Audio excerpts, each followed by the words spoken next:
So this is a mistake I made. I didn't scout this area previously.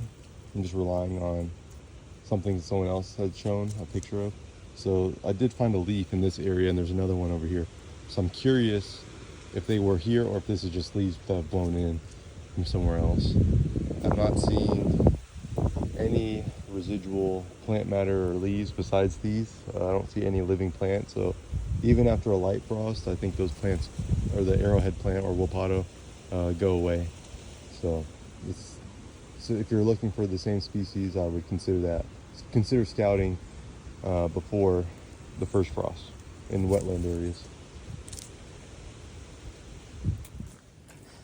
So originally I was, as you can tell, looking for a wapato or a rat potato or whatever it's called around you.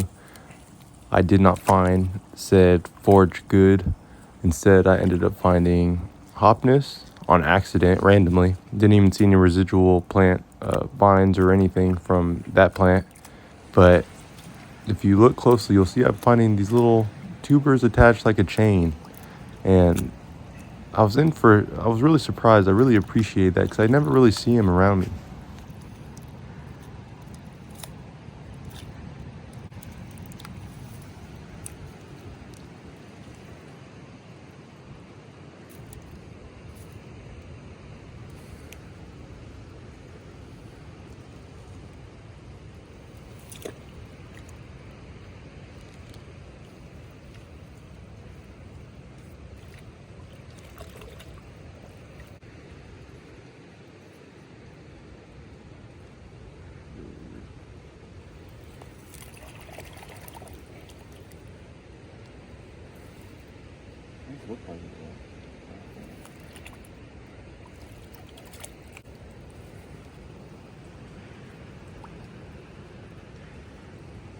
These are like those perfect beads. I don't know what this is. I think it's the same thing.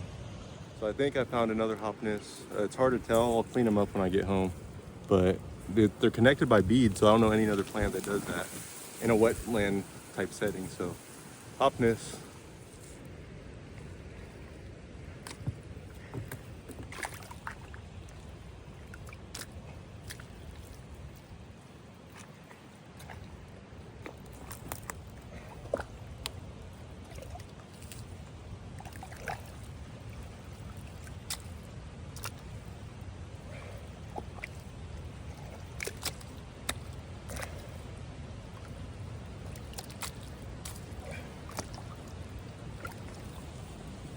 Okay, so after that excursion, I cleaned up those muddy tubers, and here's what I have.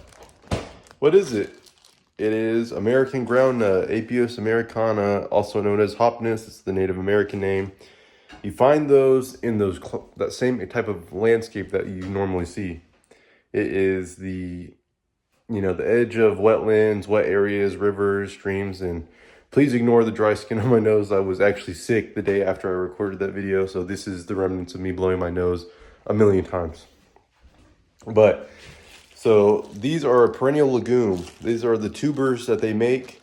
They're actually a vine. You can eat the flowers on those too and the beans, but people mostly focus on the tubers. Now let me get some of these out. I'm actually going to plant some of these around, because if you look online, these tubers go for, I don't know, $15 for like 2 or 3. It's ridiculous. But I was kind of surprised. I wasn't even looking for this. I was looking for another wild edible, which I will make a follow-up video on in the future. Now you can see in the bag, those are some larger tubers. They're about 1.5 inches on this one. And there's smaller ones. These are wild Hopniss or wild groundnuts. And they're not going to be as big. Louisiana State University did have a project. I can't remember the professor that was leading that project, but they were actually working on making a domesticated or improved variety of these, which I think is great. And if you look up Simon or some of the other names, some of those tubers get like this big, like the size of your palm or potato. And I did buy one of those, and you might see a short for me, but I don't know if the guy selling it, he was kind of weird. It's every person you buy these tubers from, when they're improved varieties, you're kind of just taking their word. There's no real proof that they can show you that they actually produce big tubers besides pictures that they have. And usually the tubers they send you are not big. So they could be scamming me and sending me something like this. And honestly, the one that I bought online, it was from an account that was brand new on Etsy. And I mean, I was just buying it, just take the risk 'cause it was pretty cheap. And I mean, I planted it last summer and it put out a little bit of roots, then a squirrel dug it up and it never did anything else. Maybe I'm not watering it enough. Maybe it wasn't getting enough sun. I don't know. But I feel like he put some growth inhibitor or something weird on it, because I think it should have grown a lot more than it did. And I don't know why it didn't. So I'm going to try this again.